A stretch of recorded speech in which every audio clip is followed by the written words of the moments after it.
And I'm dumb. I just double checked, and Chris Gutierrez is actually going to fight on this card against Gene Matsumoto. So I think he should be looking good cardio wise, hopefully. But yeah, next fight we got is Ozzy Diaz. He's going to be taking on Djorden Santos, two contender series guys.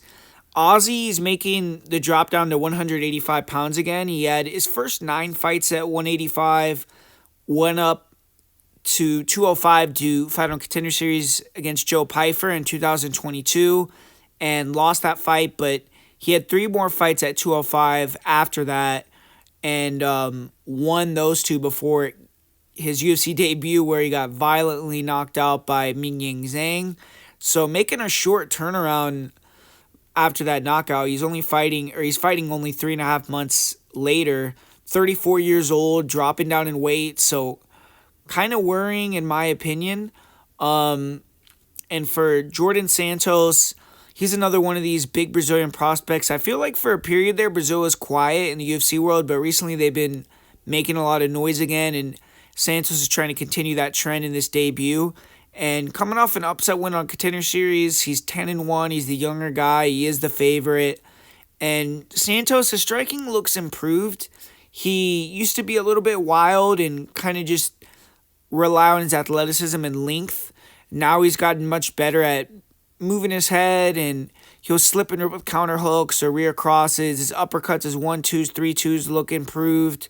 He will kind of still float his chin, and I think fighters that pressure him and can really get into him or have big power could maybe give him some issues still.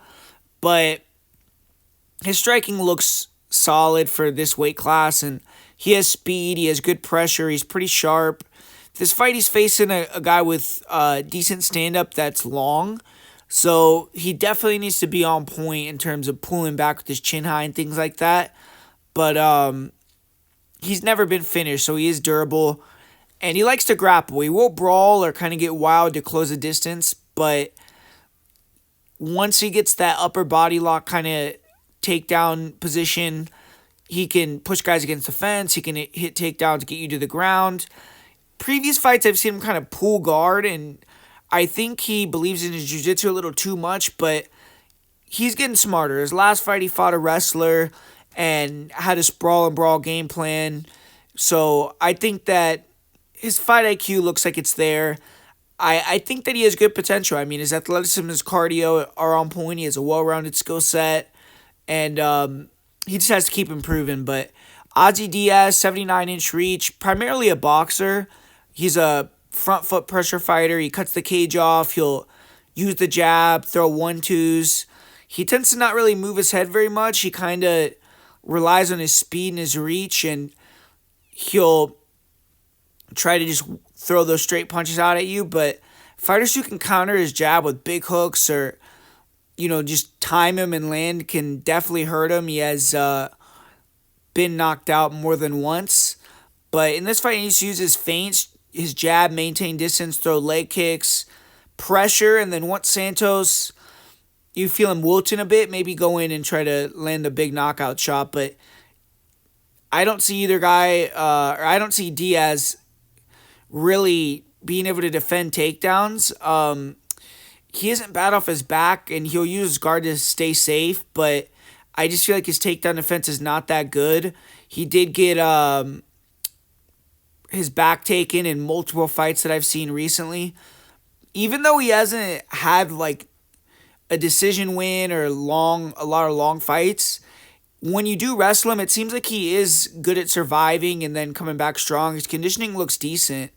But I just think Djorden Santos should win this fight. He has multiple paths to victory. I think he has the hand speed and combinations to land and knock Diaz out. I also think he could mix it up, get the takedowns here. He has the ability to keep a high pace. And for Diaz, I think he has to rely on defending takedowns, pressuring, and hoping Santos leaves an opening or gets tired where he can land a big shot and knock him out. But I just think that Santos is going to win in the first round. I think he's going to connect on a big shot, drop Diaz and either finish him with strikes or club and sub him. So Santos, I think he's going to land a lead hook, and then I'll say he finishes with ground and pound in the first.